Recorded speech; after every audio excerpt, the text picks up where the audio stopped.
we'll have this discussion. Discussion? What discussion? This is a discussion. Combustion. Coming to you from Denver, Colorado. This is Discussion Combustion Podcast with your hosts, Kevin Batstone and Arthur Raw.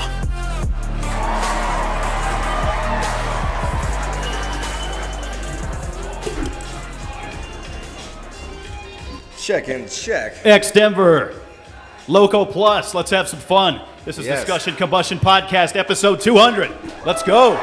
We have a tremendous show lined up. Tremendous show lined up. Loco Plus, everything that they're doing for the city is absolutely fantastic. Some of the creators that you're going to get to see tonight, unbelievable. And it all starts right here on Discussion Combustion Podcast, episode 200. My name's Kevin Batstone. Couldn't do it without Arthur Raw. So good to be here with you, Kevin, and this is such an awesome opportunity to be here at Denver doing a podcast in front of a live audience. This is our first live audience, and not to mention Loco Plus, the content creator platform. We use them for all of our video uploads, and they can help artists, and we're about to have a great lineup tonight. We got Sarah Christine, we got Tony, we have so many great people. I see JD up in the back.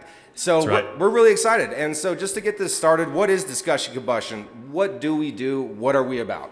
I mean, that's the biggest question that folks ask us, right? When we say, hey, we have a podcast, and they go, well, what do you guys talk about? It really depends. I mean, we've done 200 episodes, and if you look through our, catalog and our portfolio, we've had everybody on. I mean, we've had from musicians to local officials to friends to family, you name it. This was a show that was designed to include any and everybody, hang out, have a couple cold beers, and just kind of shoot the breeze, right? That's the idea of this show. I was inspired by Joe Rogan many years ago to sit down at a table, have a conversation. Art and I used to stay up very late at night having a lot of conversations over too many beers, and, what was it, early 2019, I finally twisted your arm and said, let's do this. Yeah, so we've known each other for over 14 years, and Kevin, I do got to give you credit for having the idea to do this podcast with each other, man, because that's how it would start. We met each other a really long time ago. I would get home from work, and I saw this cool guy just hanging out, drinking a beer at his patio, and you'd always just be drinking a beer at your patio, and some days I had a long day. I wanted a cold one, too. And so he shared a couple beers with me from time to time, and one day I was like, I gotta hop that. Can I hop the patio? That was the day that changed everything. When his feet landed on the other side of my patio, we became great friends, and we drank far too many beers. And, we had some good ideas back then, but it just took some time to get this thing dialed in. And, when we stepped into the scene, we said, if we're gonna do this thing right, we gotta have a team.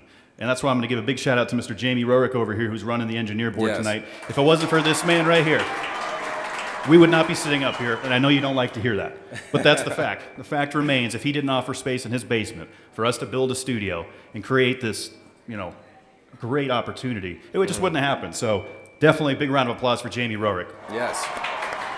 Thank you. And what I want to kind of get into next as far as the importance of podcasting for us, it creates an opportunity to have an organic conversation. People are lost nowadays, it seems. We're always on our phones, we're always looking at screens, and it's really taken away the human element that is so important. And so it's so good to just sit down and chat with people across the table uninterrupted for an hour. I'm so grateful for all the guests that we've ever had on the show, and some of those people are actually here as creators tonight, which is awesome. And while I'm here and just have a quick opportunity to talk about this, one huge thing that's important for this program for me is that we get to share true stories and true experiences in life. And life is not always easy, right? So I like to be open about all this, but I'm sure all of us have struggled with some sort of addiction in the past of some sorts. Mine was opiates. I did it heavily for 12 years. It took me 5 years to get off. And now I'm 2 months sober off it. 2 years. I hit 24 months, which is huge. It's huge. I couldn't be here right now if I didn't quit that shit. So I always want to mention that because I know everybody has problems out there, and it's okay to fail as you try to succeed. I messed up so many times on the road, and so that's another big, crucial part of this podcast is being open and vulnerable and exposing ourselves so we can show that it's okay. Yeah, absolutely. I mean, it's showcasing the real, events and experiences that people go through every day. Like Art mentioned too, we kind of get convoluted with social media, and we get caught up in what's going on, and we're not really paying attention to what's most important, and that's having real conversations, sitting around a table, having people share experiences. And Art's done a great job over the years of inspiring people that maybe were struggling with addictions or what have you, and staying true to your word. And I love you for that. Yeah, cheers, man. Yeah, I couldn't have a better friend to do this with and have so many great friends in the audience tonight. I will get emotional multiple times tonight, and look, modern men are allowed to cry, and but that's okay up here, right? So we got to do it. We got to do it. That's right. So Kev, yeah, you're looking sexy tonight. Oh, thanks, man. I decided to put my best clothes on for you because I really wanted to look good with my cowboy boots on up here. I'm trying to break in these kickers. I'll tell you, it's eating up my legs, though. Oh, I bet. It really is. It's tearing them up. No, you straight up are going to have a scar. I'm probably going to because you weren't wearing the long socks. Well, these boots are made for walking, right? I mean, if we're going to send it, we got to full send it. Full send all the time. And yeah. So as the story goes on, right, as we start getting deeper into this podcast journey, right, going back to 2019, we started branching out into the marketplace a little bit. Well, what's going on in Denver? Who's doing podcasting? And, at the time, House of Pod was around, and Paul Caroli, who now does amazing things over at CityCast Denver, he said, you got to get hooked up with Jon Ekstrom and John of all trades. And so we sent John an email and said, hey, man, this is what's going on. We have this idea. We were featured on his episode, which was probably one of the first milestones of this program, was going on there. And since then, the friendship that we have developed and built with John is tremendous. And you fast forward to this year when we launched Happy Friday with him. Just incredible. He's going to join us now, our guest, the host of the Jon of All Trades podcast. Happy Friday, Denver, Mr. Jon Ekstrom.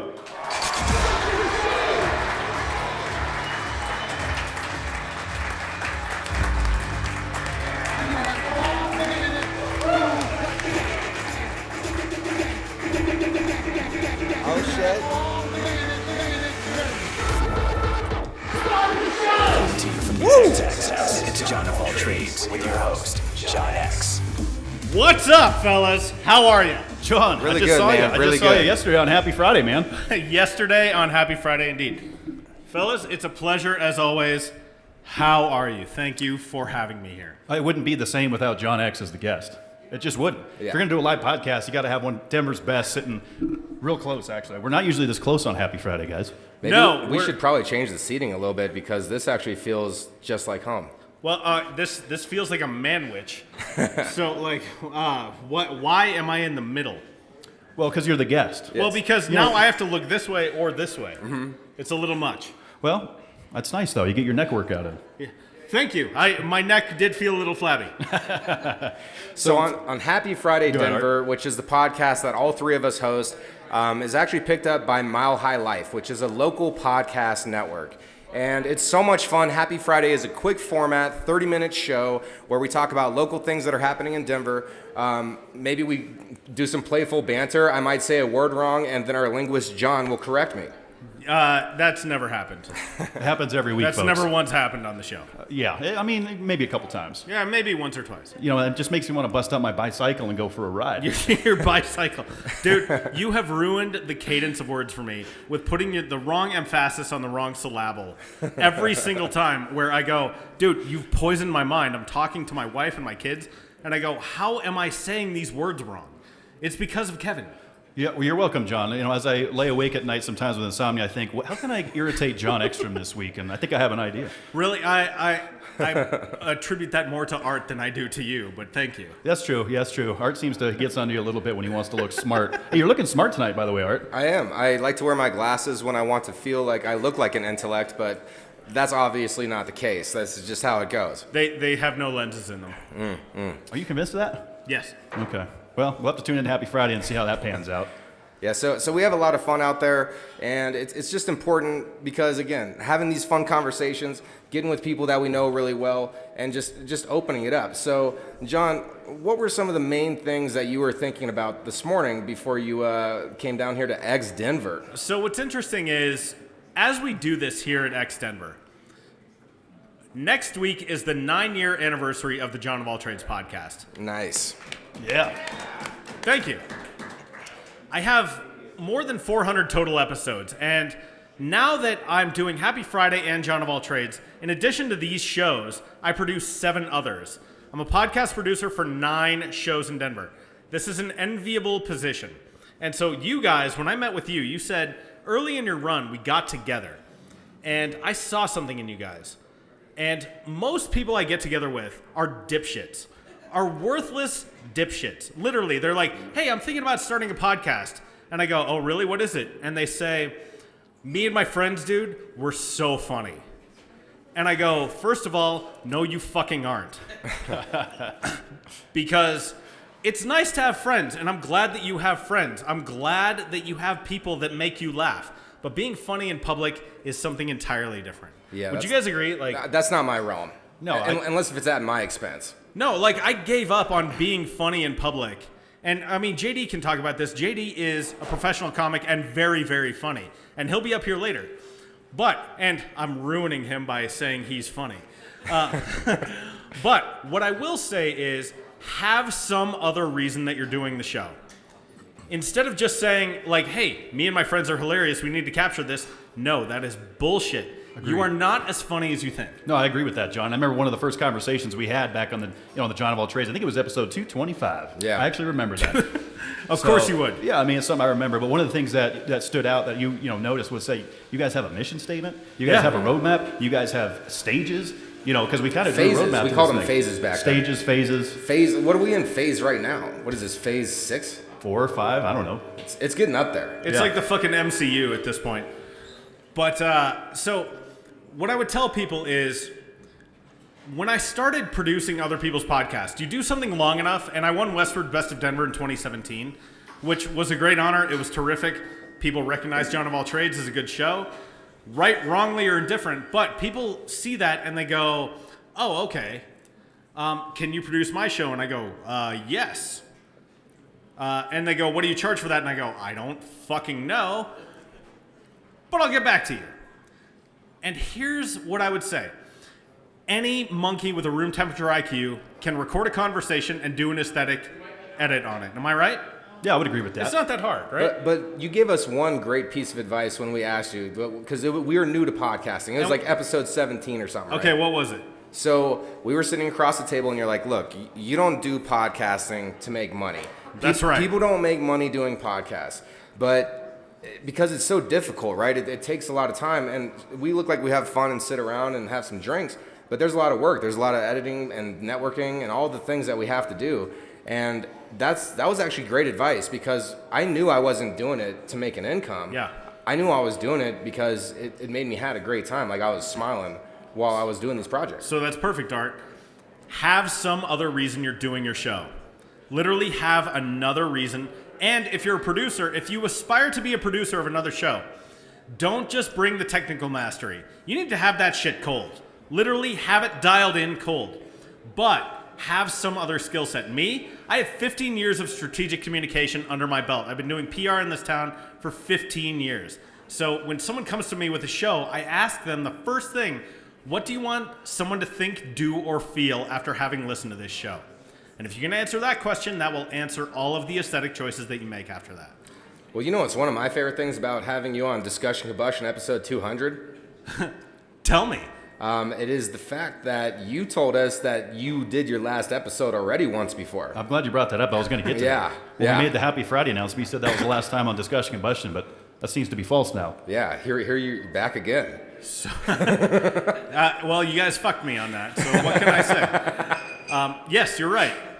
You've done hoodwinked me into doing my last Discussion Combustion podcast. Notice you say that, because then we're going to get you on 300. Well, whatever.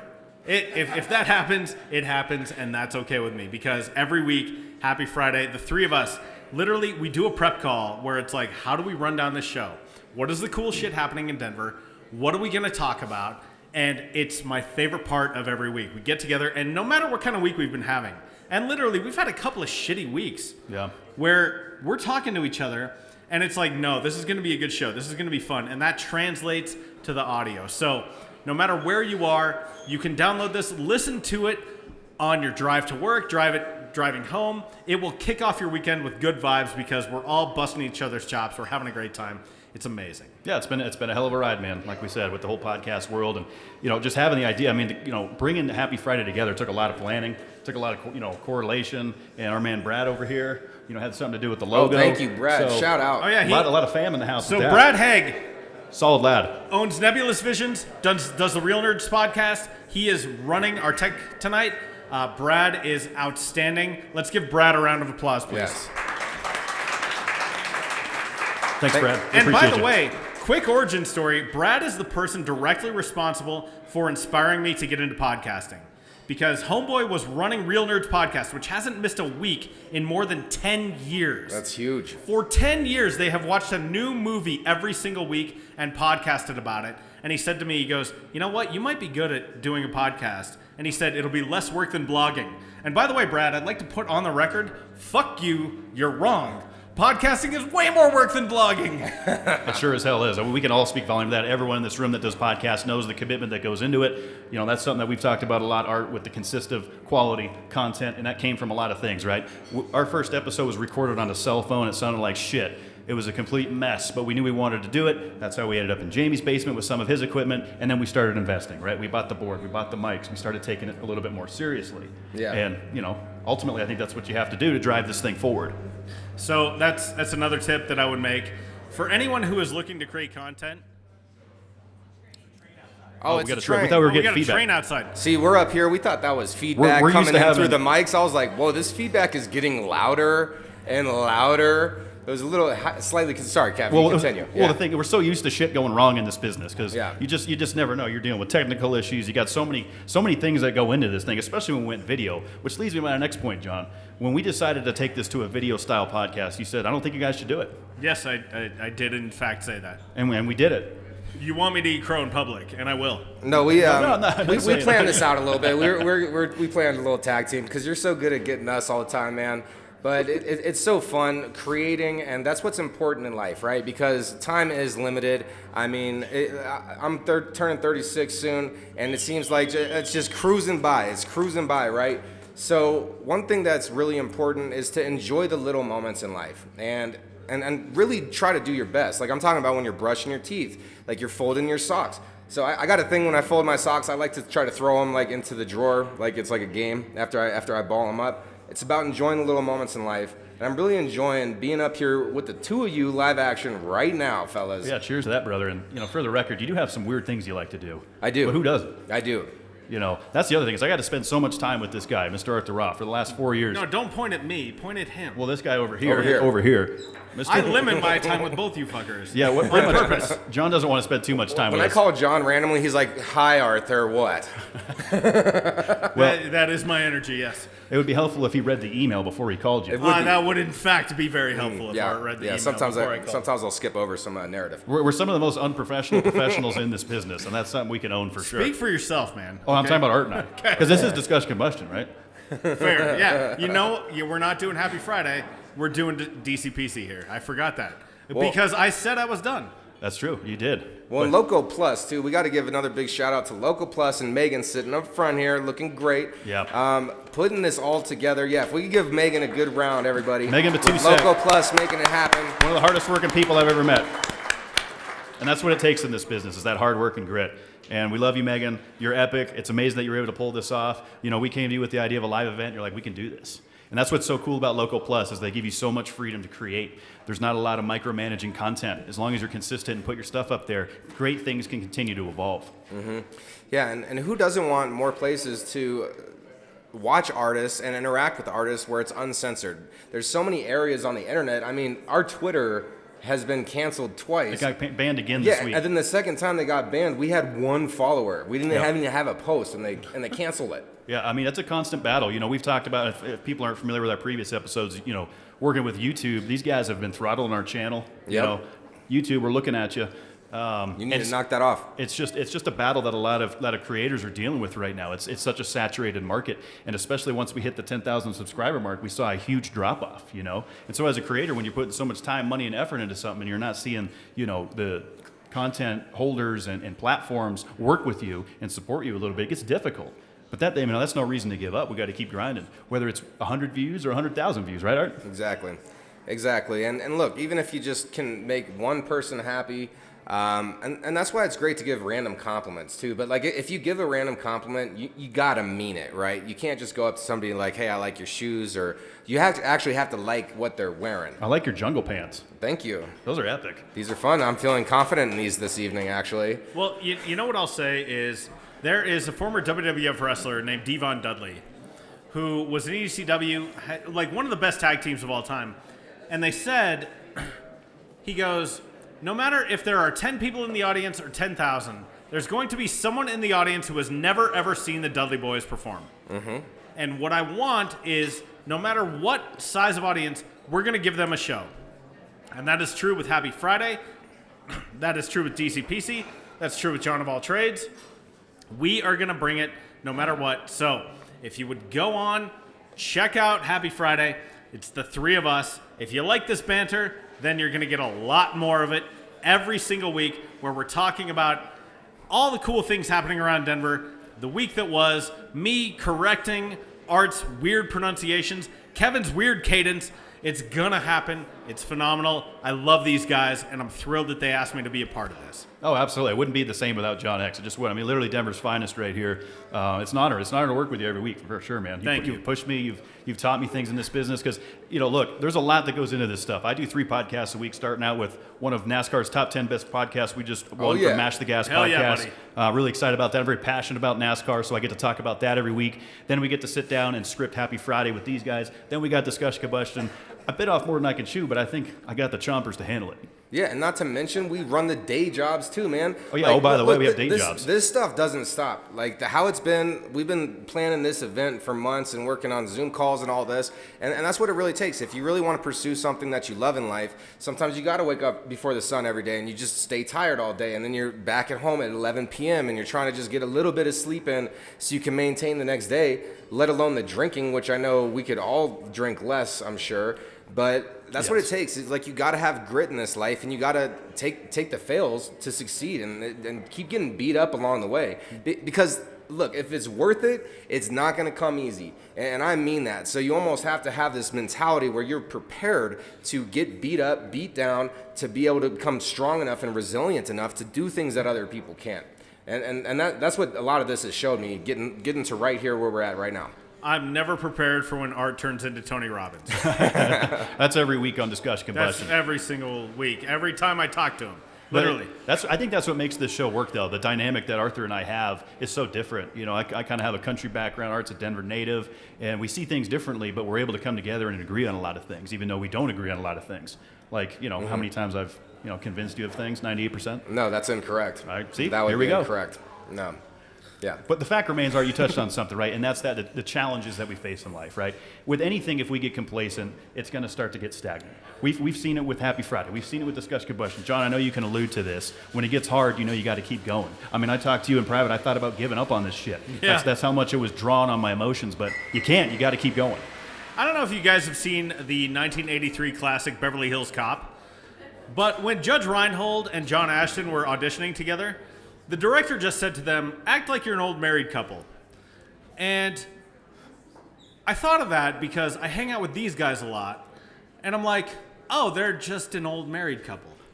Like, literally, that's what this is. They spend so much time together, they're an old married couple, and I go, what the fuck am I even doing here? Oh, yeah. You're getting in the middle of a man sandwich is what you're doing. Yeah, and, like, sometimes it's unnerving because, like, You alluded to hanging out separately, and I go, what a weird sentiment. I go, how is it weird that they're talking about hanging out separately when every time I've ever interacted with either of them, it's like, oh, is Kev there? And, like, we're on the speakerphone, it's like, yeah, I'm here. And I go, what the fuck? Are you guys just, like, what is this? You guys are, like, conjoined twins. It's wild. Yeah, it's a lot. I mean, not only doing a show, but then have to edit it together and do all the social media together, and then Art and I disagree about how to do it. I mean, it takes a team. And then when you have free time, you're still together.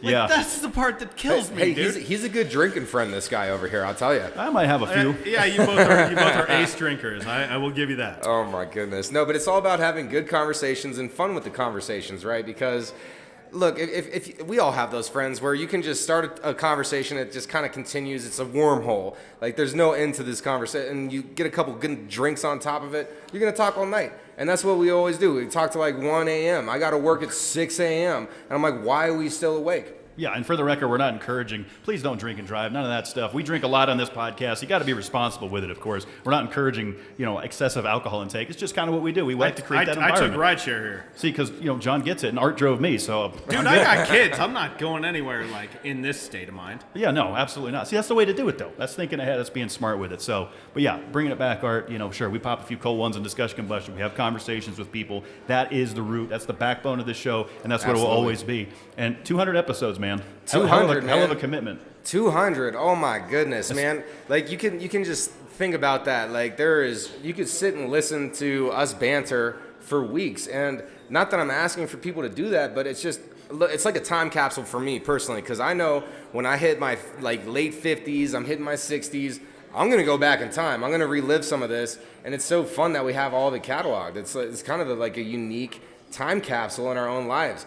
Like even going back, like just seeing how like our beards were different, or how our styles changed, or like if we were in relationships, or I got total Mandela effect single. with my beard. You've definitely gotten grayer, Art. There's been a lot on my plate, Hey, but I like the more salt wounds. and pepper, right? Like you need some flavor in life, and now we're rocking it. I had a beard for 14 months, and people would come up to me, and I'm like, did you notice I shaved my beard? I understood better what it was like to be a woman, where it's like, I changed my hair, and men are like, really? Whereas with my beard, which I heard was like dude makeup, they'd be like, oh, you had a beard for how long? I'm like, for more than a fucking year. That'll look good. And thank you. I appreciate that. did. That's why I like you guys. But I would show up and they're like, huh, no, that looks normal to me. And I go, all right, cool. Well, wow, okay. So I live in your head in a very, very small and specific corner of it. Didn't you refer to it as like the Mandela effect once Yeah, you shaved no, it? it was Mandela effect with my beard, for sure. Well, it'll be back, right? We're going to see the beard return at some point in time. I don't know, maybe. I kind of miss it, John. I'm not gonna lie. well, fuck you. I mean, you look great, but I kind of like the little rough. It's like you got sandpaper on your face. Yeah, well, now I have more incentive to keep it clean shaven. Fair enough. Can't argue that. You see, this is how it works. Reverse psychology, and we got just a little bit more on this set. But one thing with Kev is if you want to convince Kevin to do something, because I convince him 98% of the time to do stuff. That's incorrect. Is you have to tell him that he can't do it. And look, a lot of people told you couldn't do this and that you couldn't do this podcast and make it happen. We had a lot of naysayers. And where they at now? We got all of our supporters in the house. We're so happy to have everybody in here tonight. Amazing group of people. My dad's over here, John Batstone. I love you, Dad. Try not to get emotional, but yeah, it's been a hell of a ride. It has been a hell of a ride. And we're going to keep riding this. We're going to keep riding this pony, man. We're just getting going. We're so happy to be partnering up with Loco Plus. I really think that this is the future of content creation for this city. We're going to get into some great performers and artists for the rest of the night. Let's have some fun with it. We are going to have some fun with it. We're going to have so much great talent on this stage tonight. We're just the Kickstarters. And look, I think that's what we got right now. John. You know what? Happy Friday, Denver. Happy Friday, Den on Instagram, Facebook, and Twitter. Happy Friday, Denver, gmail.com. Yes. If you're interested in getting in touch with us, pitching segments, if there's cool shit going on around Denver, hit us up. That's where we do it every single week. We are bringing you fresh content on Mile High Life. Go to milehighlife.com. Check it out. You can find the best pods in Denver. Literally, that's what we do. It is my pleasure and my privilege to hang out with these guys. The fact that you wanted to kick off the show with me, I am incredibly flattered, incredibly humbled. Thank you for letting me be a part of this. Thanks for being here, John, of course. And to piggyback off those social medias, be sure to follow us on Discussion Combustion, Instagram, Facebook, Twitter. You can watch us on YouTube. Definitely go over to Loco Plus. Our episode drops there every single Thursday. This episode will air on all platforms on Wednesday. Coming up this week, we're going to be moving studios. We got a lot to do. We got to keep this thing moving, Art. What do the people need to do? The people, just stay tuned, stay with us, and keep pushing hard in life, and don't give up on your dreams. And if you're feeling like you might have to quit, then keep going, because that's how you know you're on the right path. Be good to yourselves. You deserve it. All right, we're going to keep this show moving right along here. It's the Loco Plus Creator Showcase event. We got some good stuff coming up. What we got, Art? Man, who we have up next is Tony, and Tony is so fun, man. Actually, he was on Jon of All Trades, and he is a food expert, pairing food with alcohol, so delicious. Master Sommelier, if I'm right.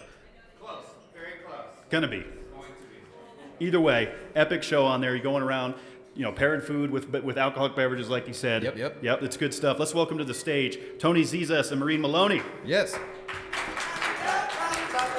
Son, I got 99 problems and a bitch ain't one. All right. Thank you all. Thank you guys for the great intro. My name is Maureen Maloney. I am the producer of Dine Dashing with Tony Zezas. And I am Tony Zezas. The amazing Tony Zezas. Yeah, so, we'll just, this is a quick taste of one of our episodes. Yes, I meant that food pun. And yeah, we'll let you guys go ahead and enjoy that and talk more after. Thank you.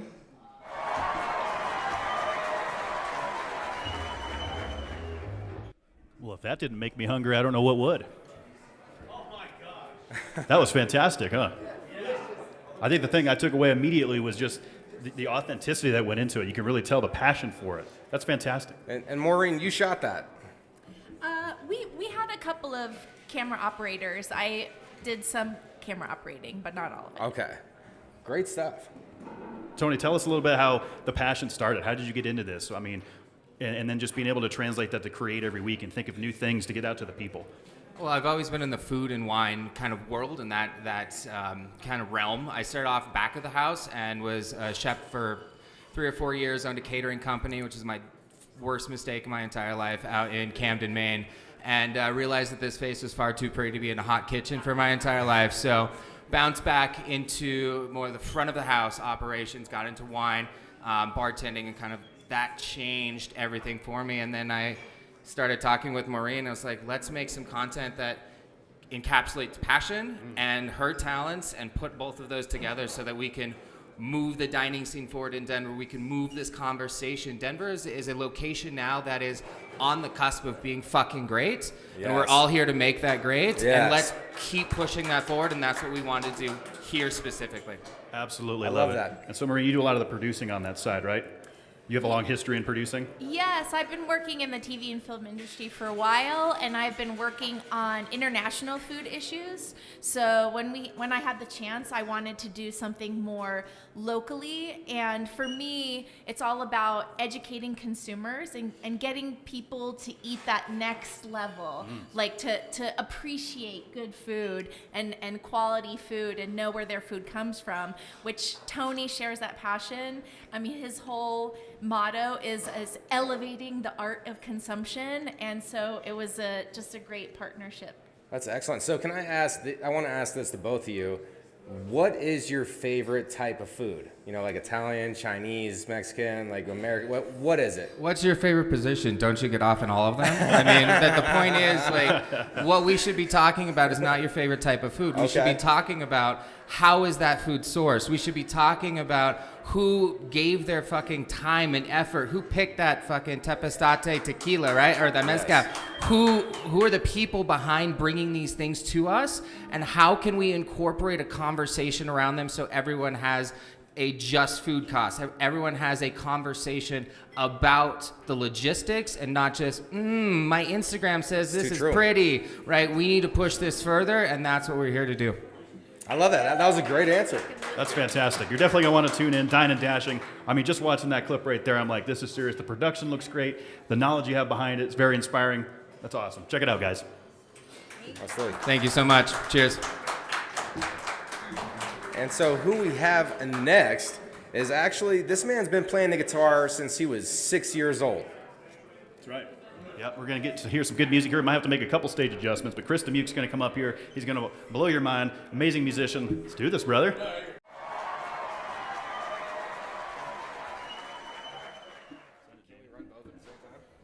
Okay, cool.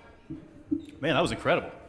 That was really good, man. Give it up one more time. Chris Dismuke. The diversity with all those songs. Come on, man. That's a true musician right there. And some of our favorite people to talk to are musicians. First of all, you're doing it all on a bass guitar, too, which is incredible. I started with the bass and I just kept playing bass my whole life. So bass is where you began in music? Exactly, yeah. Okay. I played the saxophone as well. Okay. What age did you get into it? Sorry? What age did you start? 13 bass guitar, saxophone 6. That's play wow. by ear and stuff like that, so it's kind of I can play music whatever I want to hear or whatever. So. Excellent. Well, it's so great to have you here with us. So who is one of your biggest musical inspirations? Oh, God, man, that's hard. Like if you could give us two. Okay. Well, I mean, it's like every genre, I kind of do, but it's like Bill Withers was a good one. Hendrix, my dad introduced me to Hendrix when I was really young, so I was kind of the one I kind of looked after, bring my diversity, so it's like all kinds of music I covered, so. Coolio's Gangster Paradise, you know. Whatever. Okay, all over the place. I love that. I love I that. can respect that. You know, spreading it across all genres. Now, do you play any six strings or anything else? No, this is it. But yeah, it's like so all the genres is when I play different bars and stuff. You know, they don't know me to kind of win them over. So whatever kind of music can play.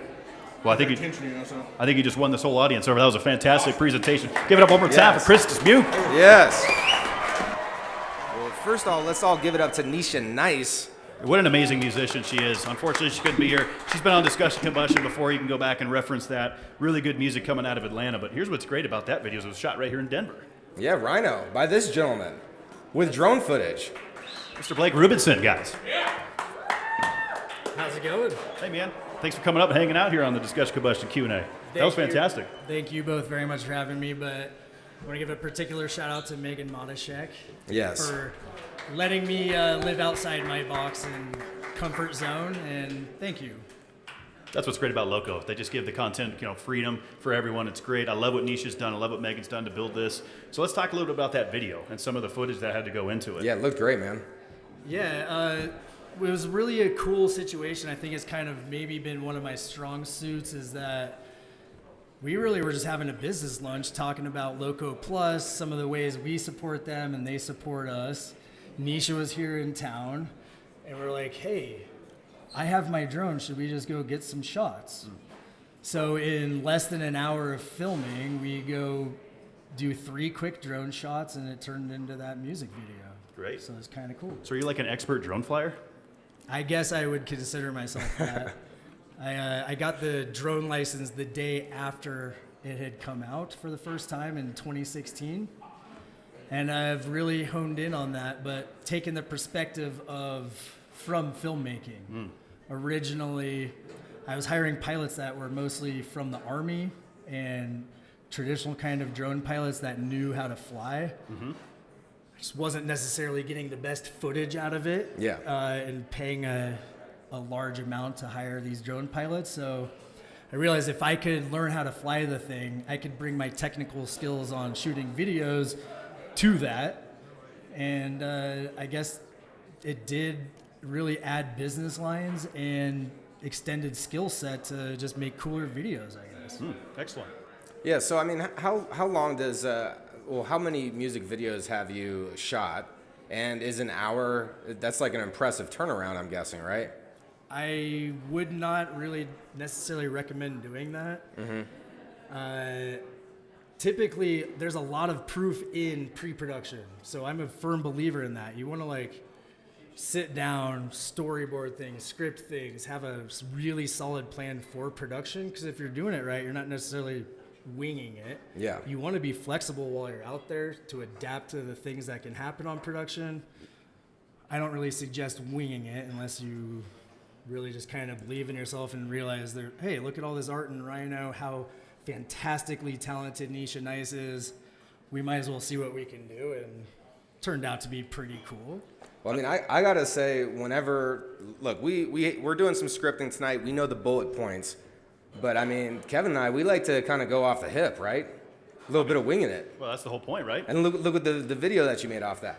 Yeah, I think that's been a big part of what we do at Guerrilla Capturing is we want to deliver quality, we want to deliver it on time, and we want to stay under budget somehow. You can't really deliver all 3 of those necessarily. So it's like, where can we bring at least 2 of those to the formula so we're always staying a little ahead of what people expect? Yeah. And what would you say are some of the biggest differences? Because you mentioned the corporate stuff before, right? And then moving into more entertainment. What's the biggest difference between the two? I guess maybe game planning, Yeah, I don't know exactly the biggest difference other than everything that goes into making a movie or a feature is totally pre-planned, and it takes a huge crew. And you have to be on top of organizing 30 to 100 people over multiple days in order to do that. Where in commercial work, like what we normally are doing, so we're telling a lot of corporate films, short stories, commercials, training videos, all that kind of stuff. And the biggest parts with that is being able to deliver the stories your clients want in a timely manner, stay on budget. And while we might go through those same things, in order to make a 3-minute, 1-minute, or a 30-second commercial, I can easily like lay that out shot for shot, have a plan, but also have enough experience to go and adapt to that environment, because wind happens, airplanes happen. Here in Colorado, snow all the time is ruining shoots. Yeah. Oh yeah. So I'm waiting for blue skies like all the time, but it's more of the interaction that you have with your clients and getting them to know that they can trust you to deliver their message with the smallest amount of babysitting necessary. I see. It's like a corporate client has a lot of stuff to do that might not just be the video we're helping them with. Yeah. So the more we can take charge and just make them trust us that we've got it, the better things are. And once you've been doing it for 15 years, there's hundreds of samples to show that next person. And it's grown at a rapid rate at this point that I didn't necessarily expect 10, 15 years ago. It's good to get a good challenge, right? It is. Absolutely. So if I was in the market for wanting to, hire a drone guy to do a music video for us or something like that, how would folks get in touch with you? Where do they go to find it? You can go to our website, gorillacapturing.com. You can go to Instagram at gorilla_capturing. Those are the two best ways. It's pretty easy. Or shoot me a text, 303-818-8606. Yeah, like everybody Mike get Jones that. style. Yes. And all that will be included in the show notes down below here on the Discussion Combustion, episode 200, of course. Wanted to make sure we got that in there so people can come have a visit, maybe hit you up for some business. That video was fantastic. I would encourage anyone that hasn't listened to Nesha Nycee to go ahead, whatever music streaming platform you listen, check her music out. She's fantastic. Blake, thanks for spending some time up here with us. Let's give a round of applause here. Yeah, thank you guys very much. Nesha Nycee, say it twice, the queen. Thanks, brother. Appreciate it. All right, Art, who we got up next? We got Julia Spear, and actually, it's unfortunate she can't be here with us tonight, but she did give us some good information to read off here, and then we got some videos played. Yeah, well, yeah. So her son is, in a basketball tournament right now, so she wasn't able to come in for a visit with us tonight. But what I can tell you is this: what Julia Spear Jackson does with Truce Media, it's a film and content production, right? It's an Emmy award-winning documentary filmmaker, fourth-generation Coloradan. Okay, Truce is creating a new model for film and TV and production, removing the Hollywood line, where a few are above the line, while most crew and craftsmen remain below that line. At Truce, there is no line. Legally set up as a limited cooperative association, public benefit corporation, their model provides equity for everyone. And their co-op currently has five member owners, and they are growing with several member owner candidates coming in. They're developing a slate of projects that include fiction and nonfiction for both film and television. I would highly encourage you to check them out. We're not going to roll any footage for that, unfortunately, because she's not here with us tonight, but we'll look at doing that at the next showcase event. We got one. We're going to roll a sizzle? Not the 7-minute hitter, just a sizzle. Let's send it. All right, let's send that. Let's go.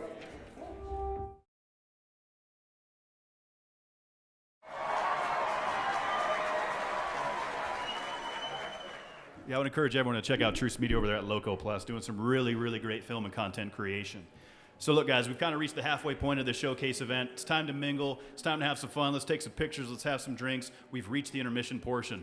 Coming up, no shots, Craig. You calm down over there. After the show. And in the second half of this creator showcase, Sarah Christine's going to be kicking us off when we come back. You're not going to want to miss that. We got JD Lopez. He's going to be doing some comedy. The second half of this is going to be even better than the first half.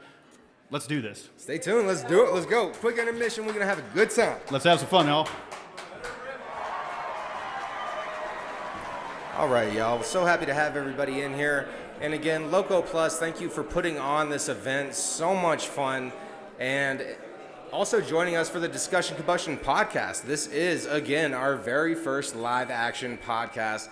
And we couldn't be more honored to have everybody in here and everybody sharing the stage with us. Yeah, absolutely. Big shout out to X Denver again. This is an incredible venue. I would encourage everyone to check out what these guys do. It's really cool, to see the X Denver members here hanging out and, some new faces and new places. Really, really great showcase so far, Art. Yeah, you having fun tonight up here, man? Oh, we're having a great time. I mean, Discussion Combustion Live, baby. 200, episode 200 of Discussion Combustion. 200 tonight. That took over 4 years of showing up every single week, every single day, doing something to promote the business. I mean, that's what it takes, man, that consistent, quality content that we talk about, show up, show out, have some of these events, have some networking opportunities, have a visit with some folks in the crowd. That's really what it's about. That's been our platform. That is. So everybody out there, do you all enjoy drinking a nice cold beverage with your best friends? Because that's what we do every single week on Discussion Combustion. It's such a good time, and we've had so many great people come in as well. Like Jacqueline Rose is sitting over. I see you. You're amazing, and she will be up here later tonight. So much fun. Sarah Christine killed that as well. Really enjoying it. Yeah, really good content so far. We're certainly not done yet. We're just having some fun, filling some time here. Jacqueline's going to close the show. We're excited to see that performance. We're going to keep this thing moving, of course. Yeah, man. And I know I said this earlier, but you are looking absolutely dapper this evening. Oh, thanks, Art. That's a solid lad compliment right there. I like the jungle pants. We talked about it on the pod. Hey, people are saying it's pajama vibes. Well, it's because we like to keep it comfy, baby, and it absolutely is. And it's stretchy, too. That's what it's about, right? It's keeping it casual, keep it fun. That's the vibes. And that's what's cool about X, man. This is my second visit down here. First time I came down here was for Fuck Up Nights last year. That was the first time we met Sarah. That's kind of how we got her on the ticket. And back for the second visit being up here on the stage, man. It's incredible. I mean, the views are beautiful. It's amazing. Beautiful sunset right now. It's an honor. Blessed to be here. We're going to just give it a couple more minutes, do a quick introduction here shortly. And we appreciate everyone being here. Yeah, thanks for hanging out, guys. Feel free to come up for a visit, pictures, social media, what have you. We're going to be mingling around. We'll be back with you shortly. Thank you. Let's have some fun. We have a mayoral candidate in the house tonight, guys. Yes. Running for the mayor of this beautiful city of Denver. Please, welcome to the stage, Miss Leslie Herod. Yes, Leslie. Come on up. Thank you so much for being here. Hello. So happy to be here with you all. Hey, everybody. Live audience. We love this. Yes. Welcome to Discussion Combustion Podcast. I'm so excited to be on today. Thanks for coming down for a visit. Yeah. Great to meet you.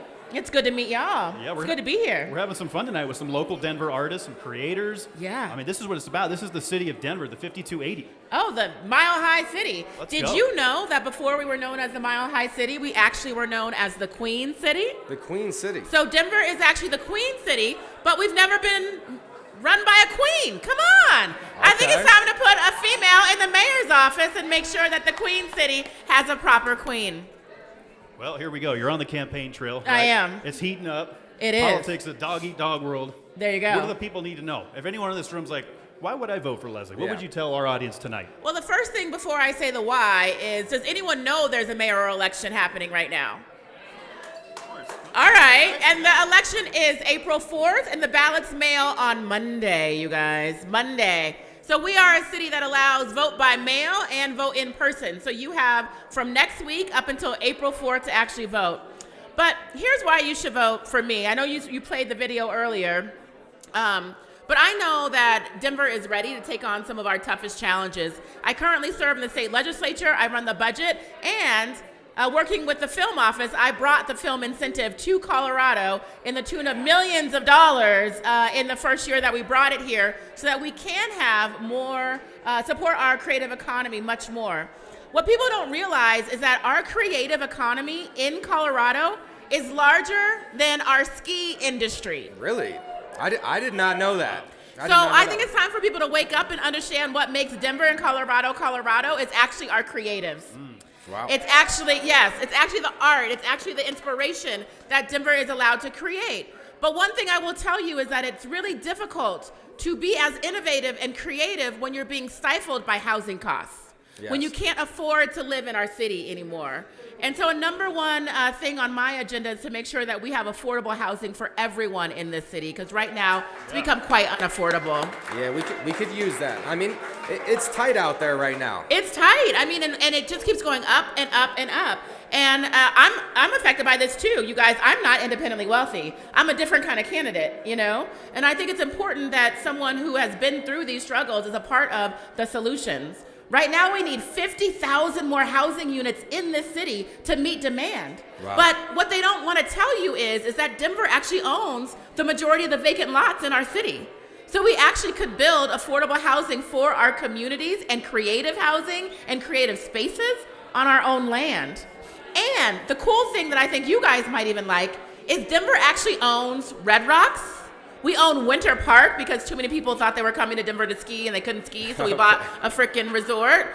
So we own Winter Park, but we also own all these amazing Denver mountain parks. What if we use some of our Denver mountain parks for studios, for stages, for places for creators and influencers to create? There's so much that we can do in this amazing city to support really our economy, and the number one influencers on that economy, of course, is you all. So thank you for all the work you're doing. Wow. Yeah. Wow. Well said. Well said. We've actually talked to people before where they used to work in news and then they went to live in the mountains, and their housing ends up being hotels. So definitely in the mountains there is a major housing shortage. Yes. And so this is just statewide.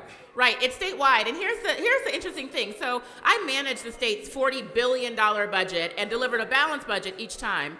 And what I will tell you is the past few years, you might have heard that we have federal recovery dollars that have come to Colorado, both from the feds and the state level and directly to the locals.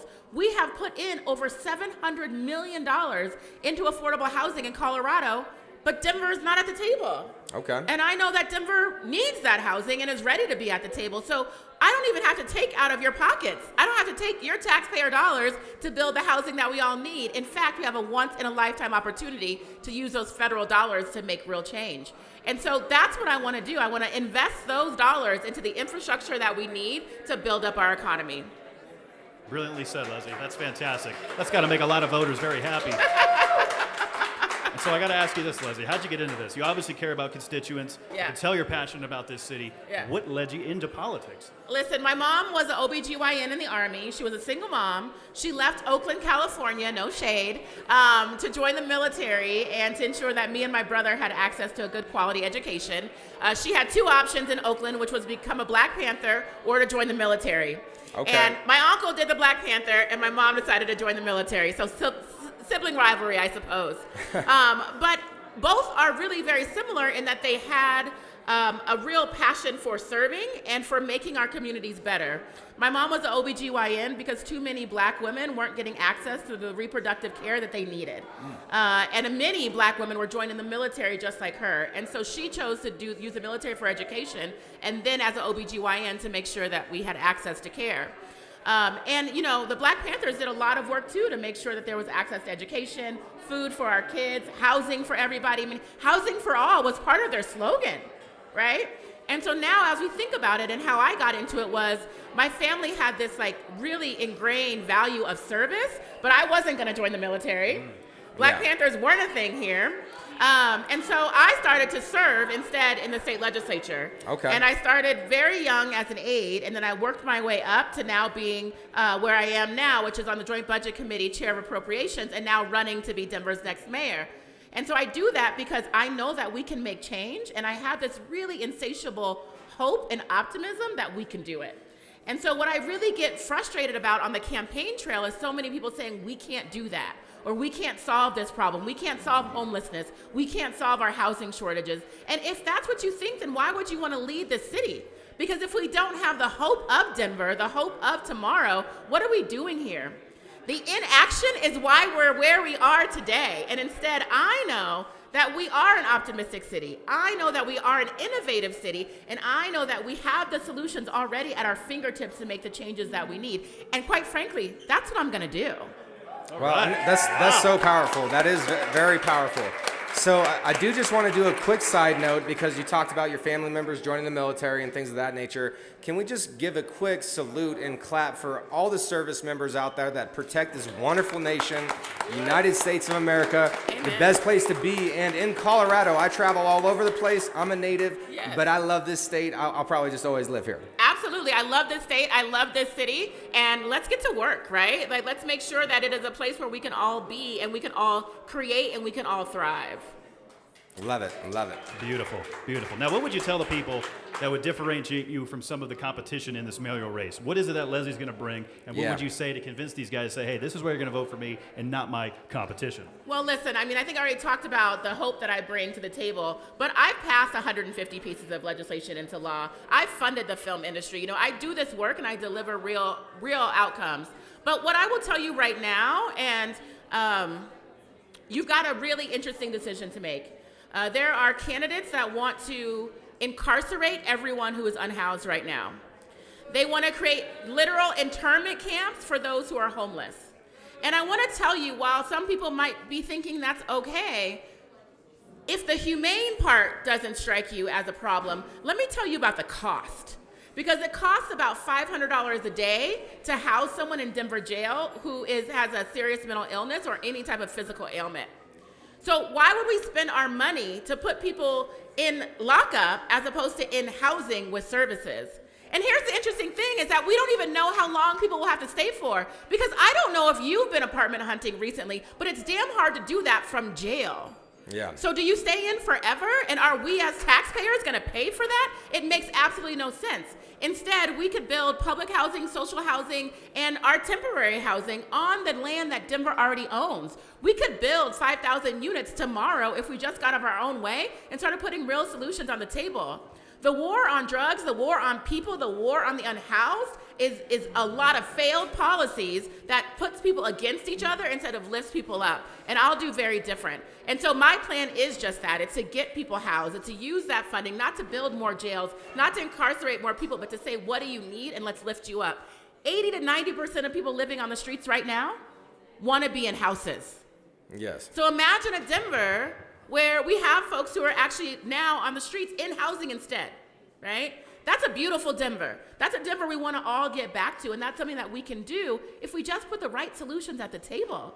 And so people need help. People are hurting right now in our city. Coming out of the pandemic, looking at the rising cost of everything, not just housing, but everything, we know that people are struggling. And as a society, it's on us to do better and to say we're going to do something about it. So I'll back up and say that my sister served 30 years in and out of prison, in and out of incarceration, in and out of poverty because of substance misuse, right? And the criminality around that. And then on top of that, I found out in my 20s that she was sexually assaulted when she was 16. That's where it all came from. But no one asked her why. No one asked her why she turned to drugs. No one asked her and helped her get the help that she needed. And so instead, she spent her time in the system as, quote unquote, someone who's a burden to society. Yeah. Her kids spent the time in the system, whether it's in foster care or in the juvenile justice, quote unquote, justice system. Well, so what if we did things differently? What if we did things better? What if we reached out to her when she was 16 and said, how can we help you? We would never have this cycle, and we quite frankly can break the cycle, and many countries, many cities already have. So I'm not even proposing something new and novel, although I wish I could say I'm as innovative and creative as you all are, but I'm just bringing those solutions that we know work to the table. And I am so sick of people saying we can't fund it, because as the first Black woman since the 90s to chair the Committee of Appropriations and run the budget of the state of Colorado, we have the money. Okay, there we go. Beautiful. So I feel like one of the, like, housing is super important. We're all going to agree on that. But how about tackling some of the mental health things? Because if we provide housing for people, but then we can't get their minds right, so then they're able to work and sustain, be productive members, like, what are we looking at on that? Absolutely. So this is interesting. So back in 2018, first I'll back up and say that my sister didn't come to my swearing in as a legislator. I was pretty upset with her. But as anyone who has a family member that's gone through this challenge, you think, okay, I'm used to you not showing up. Are you incarcerated? Are you on drugs? Are you okay? Yeah. You know? And so you can't really internalize that, right? Because it's not good for anybody. And so when she didn't show up, I called and I said, Kim, where were you? And she said, I didn't want to embarrass you by showing up. I didn't want someone to know about my history and for that to hurt you. And I said, I'm not ashamed of you. I'm ashamed of the system and all of us that allowed you to continue to fall through the cracks and not be seen as a real person. And so as I thought about that and the cost that we were spending to jail people, in child welfare, I thought we could do something different. So I decided to run a ballot measure called Caring for Denver, where instead of incarcerating people, we said, what if instead we put 25 cents on a $100 sales tax increase to fund mental health and substance misuse services for those living right here in Denver? And I was told that that was not an essential function of the city to take care of those who need help. And by the way, we all sometimes need mental health care and services. Yes. And it does not just mean we are in crisis, and it does not just mean that we have to be with, 4 white walls and a couch. And there's nothing wrong with There's needing help. nothing wrong with it. We all need it sometimes. We all need it, and it should be everywhere. And so I said we could do things differently. And so they said no, and I said, well, try me. So I ran my own ballot measure, got 10,000 signatures across Denver, and I went to folks just like you all and said, would you support your friends, your families, your neighbors, yourselves in getting that mental health services you need and creating a new infrastructure of support? And 70% of Denverites said absolutely. 70%. We won the ballot that year. It took 2.5 years for Denver to actually start funding Caring for Denver because they were pretty much stalling us. And instead now we have the largest mental health foundation in the country here in Denver. Awesome. We're only 3 years in, but we are getting people services that they need. So we have funded over 200 organizations, I think we're at we're at $200 million over 200 organizations right here in Denver. And so think about this, in 5 to 10 years, we'll have a whole new infrastructure of wellness. The first thing that we funded, though, is the thing that I'm the most proud of, and that's a thing called STAR, Support Team Assisted Response. Okay. If you haven't heard of STAR, it's an alternative to 911. And so this came out of the movement for Black Lives, where we're talking about what can we do better and different in our communities than only having a police response. And so I went out to this place called Eugene, Oregon, and watched this program called Cahoots. I went on a ride-along where there was a mental health professional and an EMT riding to ensure that someone on a mental health crisis got the help that they needed. That's super and important. I watched it save lives. Look, I've been in situations where there should have been a mental health person show up and the police showed up and it escalated. It escalated. And I watched how literally the police showed up and then STAR showed up with me and watch it de-escalate. Not That's only awesome. because STAR had the right services and knew how to provide the response, but also they could stay for 3 hours. We stayed for 3 hours on that call. But on top of that, the police knew somebody was watching them to make sure there wasn't an issue. This man that when I did, and you can listen to my TED Talk on this, but little plug there. But he was in crisis. He wanted to die by suicide. He had a weapon. There was a kid outside on a tricycle. You could tell it was a normal day in their household. He needed help, and we got him that help. So I immediately came back and started STAR right here in Denver. And we piloted in the summer of reckoning, which is what I call it, the summer of 2020. So we picked a real good time, right, to say, let's pilot this really innovative project. And let me tell you, we had 0 negative instances on STAR. We had to call police for backup 0 times, and instead police called us for backup multiple times. Wow. And now STAR is throughout the entire city and county of Denver, and it is now an emergency response within the city and county of Denver. So I'm the only mayoral candidate that's actually grown something from community needs and created a whole new way of thinking about things in this city. And so now in Denver, when you call 911, you can get police, paramedic, firefighter, and now also STAR. And STAR saves lives. That's excellent. Wow. Yes. Well, I think this would be a good time to open up. Maybe any of our visitors here have any questions for Leslie? We can hear you if you yell it out, for sure. Yeah, any questions? Don't be shy. It's your city, Denver. I see you have a question. Oh, how can you be my friend? Good question. Well, I won't say that you have to vote for me, but that's true. But I'll be sticking around afterwards, so if you want to hang out, let's hang out. For sure. Awesome. Yes. Hi. I'm sorry that I'm late to the party, but That's okay. I want to know what you're going to do with homelessness. Someone already asked that? Shit. Okay. What are you going to do for business development? Yes, business development. That's a great question. So right now, Denver is really failing, I think, our small businesses in particular. We have a lot of small businesses that were not able to reopen through the pandemic or had to shut down afterwards because they couldn't maintain.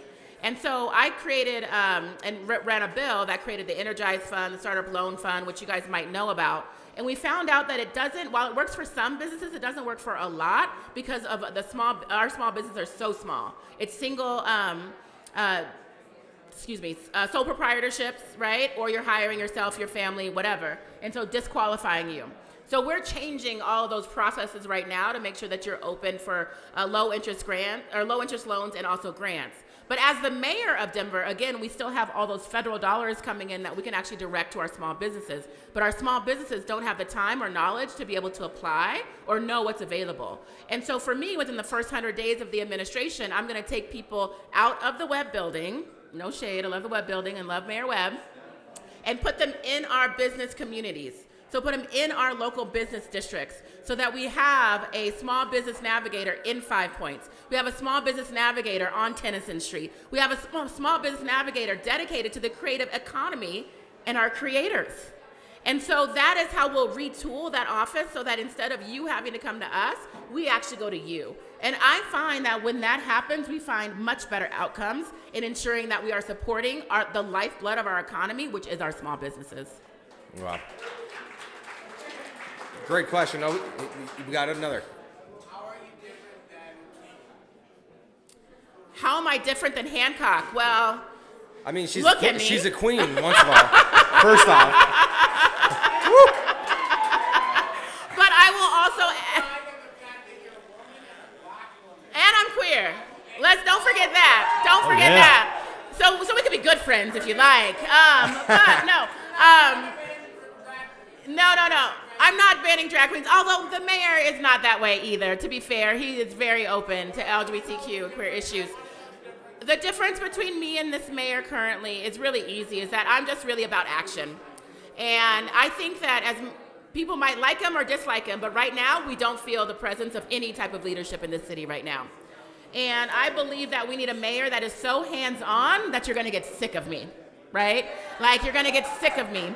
I dedicate my entire life to this work, and anyone who works with me knows that. And I think that right now, with where we are in this city, that's what we need, is someone who's gonna dedicate 24/7 to building up this city and the people in it. That's huge. That's huge. All right, we got another one back here.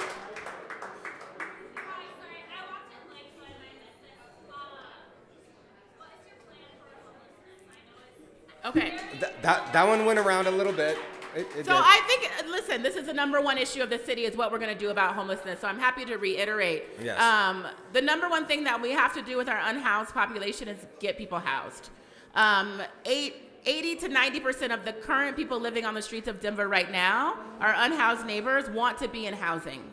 And they need also the mental health supports. They need the job supports. They need the basic needs of daily life need to be met. They need to be able to shower and store their goods. The shelter system doesn't work for a lot of people. You can't bring your pets. A lot of women are actually tend to be victimized in shelters. And so people don't want to go back to them. That's why we see the encampments going up. And so that's something that we really need to think about and make sure that we have housing for people. Denver, DPS, and RTD own the majority of the vacant lots in our city, the vacant and blighted lots in our city. We could actually build on that land, and we can beautify the city at the same time. And so that's what I'll focus on when it comes to our unhoused population. So thank you for your question. Yeah, I mean, that's important stuff. Like, I reiterate the same points all the time because it's so important to get these points across. Yeah. As a gay man, what will you do to protect gay rights? Yeah. So again, as a queer black woman, this is something that's really important to me, to make sure that all of our rights, quite frankly, are protected. We have seen the hits on all of us, quite frankly, recently, and especially our transgender youth, our youth, who are being targeted. Now, I just left the Capitol, the floor of the House of the State today. We were in Saturday session, and they were literally attacking LGBTQ people for how we love and who we are. And that's wrong. And so Denver should be a place that is welcoming, accepting, but also like embracing of all of us. And so I believe, one, that we need to make sure that we have an administration that is as queer and diverse as our community. And so we'll be led by queer folks. But additionally, things that people don't think about when it comes to housing discrimination, when it comes to health discrimination. So I passed the bill to get PEP and PrEP available at the pharmacy. So these are things that I already work on and that I will continue to work on. But if we don't actually have providers that can afford, again, affordability, live in the city and provide queer care, right, it's not as helpful. And so we've got to make sure that Denver becomes that kind of beacon, that city on the hill that is for all of us. Denver is quite welcoming as an LGBT community, but we have some more work to do to make sure that our laws and the backbone of our city actually reflects that too. Excellent. Any other questions for Leslie? In the way back. Yes, hello. Mr. Connor Locke. Sure.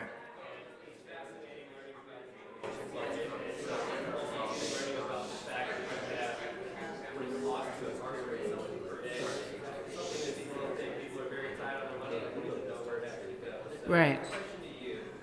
So it's not just everything. We decide to load the actual budget for Colorado. What are some other opportunities you see where we can utilize our budget? Better utilization of our budget. Well, that's a great question. So a lot of our funding right now in the city does go to the police force. We know that. And I think that as we retool that and think more about increasing the budget for STAR, which everyone, including the police, are asking for, that we will have better outcomes. But additionally, we're not quite effective when it comes to things like our permitting process. It takes 18 months right now. Oh, it takes 18 months right now, if not longer, to get a permit in the city for housing, residential or commercial, and so many other things. Starting your business. I mean, my friend opened up Hey Kiddo, which is a great restaurant, by the way, if you guys haven't checked it out. And it took them forever to get that restaurant open because of the permitting process. Again, that's a problem for our revenue. That's a problem for our economy. But it's really absurd that people have to go through these really antiquated and bureaucratic processes. They don't save us money, and they don't help the city. And so for me, it's about retooling all of those processes so they actually work. We can get our permitting process back down to the 4 to 6 months that it used to be if we just focus on that. I'm sorry, even shorter than that, 4 to 6 weeks on average. And then additionally, we can actually say, if we're costing you money, we're gonna take some of that cost ourselves so that we have some accountability and responsibility to make sure that the city's actually working. And I know that will actually ensure that we have, again, more revenue for our city, but also we're lifting up the small businesses that are the lifeblood of our economy. And so we have to do some of that work as well. We have to get out of our own way, because every time it takes the city 18 months to break ground on new housing development, we don't have that affordable housing. We're spending more money to incarcerate the unhoused. We're spending $400,000 on sweeps, right? It makes no sense, and instead we can use that money better. Yeah. Another question over here.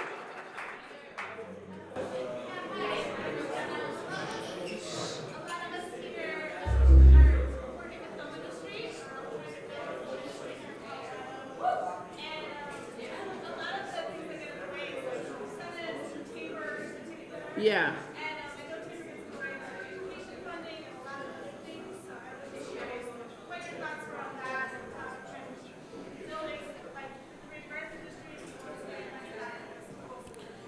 Yeah, so I created the film incentive, funding for the film incentive in Colorado. And after the COVID pandemic, I took some of those federal and state dollars and said, we're going to fund film. And that's why we have some exciting projects that are going on right now in our city, including big scale projects throughout Denver and Colorado. But I think I'm watching The Last of Us. I don't know if anyone else is watching that show. It's really good.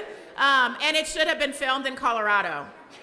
And I'm really pissed that it's not. And I got to the episode, I don't want to ruin anything for you, where they got to Colorado and Wyoming, and I'm like, that's not our mountains. Like, what are you doing? It was all filmed probably in Wyoming, where they have the $100 million or unlimited incentive. So I actually chaired the Film Incentive Task Force this past interim to figure out how we can bring the incentive here to Denver. And I will be promoting, in Colorado, I'll be promoting a bill soon that actually says that when we are in Tabor refund years, so in years where we have a surplus like we do right now, we will devote between $10 million and $50 million to the film industry to bring the incentives here. Incredible.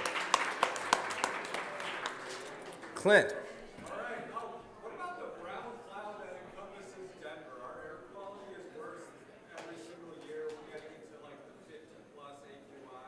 What's your plan on air quality? Yeah, air quality is so important.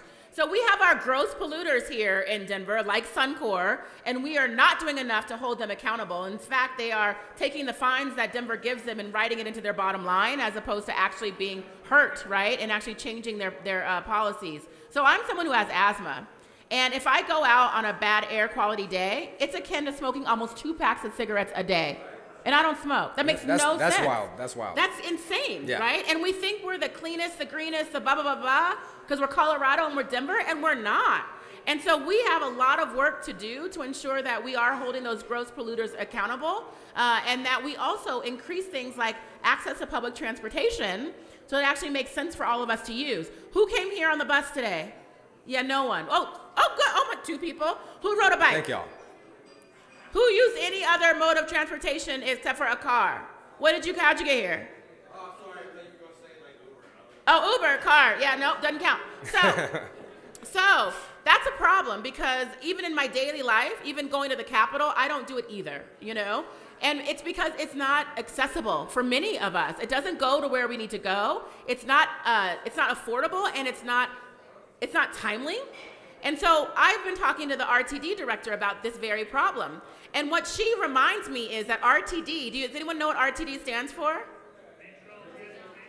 It's the Regional Transportation District. She's like, we connect regions, not neighborhoods within your city. And it was like a light bulb went off in my head. I was like, what? She's like, we work best when we're helping folks get from Commerce City to downtown. But if you're trying to go from Park Hill to Wash Park, you're gonna have some issues.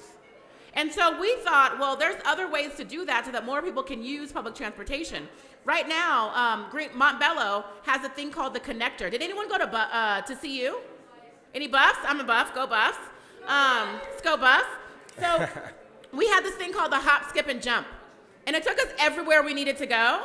Well, Montbello decided to take that model and bring it to the city as well. So the Montbello has the Montbello Connector, and it's a circular that connects folks to where they need to go.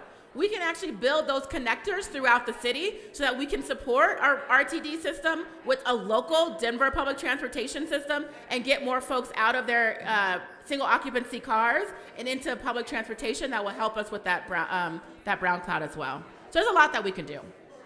Thank you.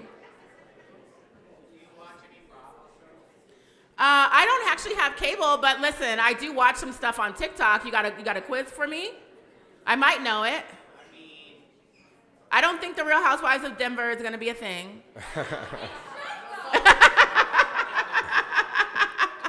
right, we got another question over here. Okay. Salt Lake City's fun. I've been there. Yeah, other final questions? Last question. Yes. Wes.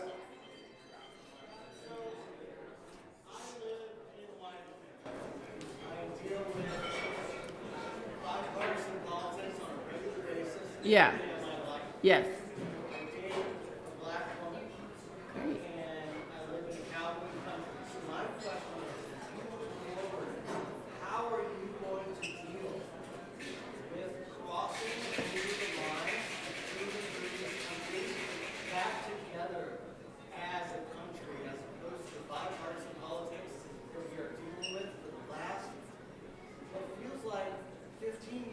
Yeah, thank you for that question. Yeah, it's a good one.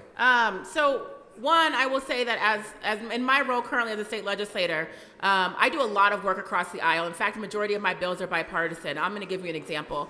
Colorado, after the murder of George Floyd and the murder of Elijah McClain, we were the first state in the nation to pass comprehensive police accountability because that's what the people asked for. And I ran that bill. And I withstood death threats and guns and shootings. There was bullets that went into the Capitol. But alongside of me in passing that bill was a Republican who was the sheriff of Weld County. And I said, I need you at the table on this piece of legislation so that we can pass it.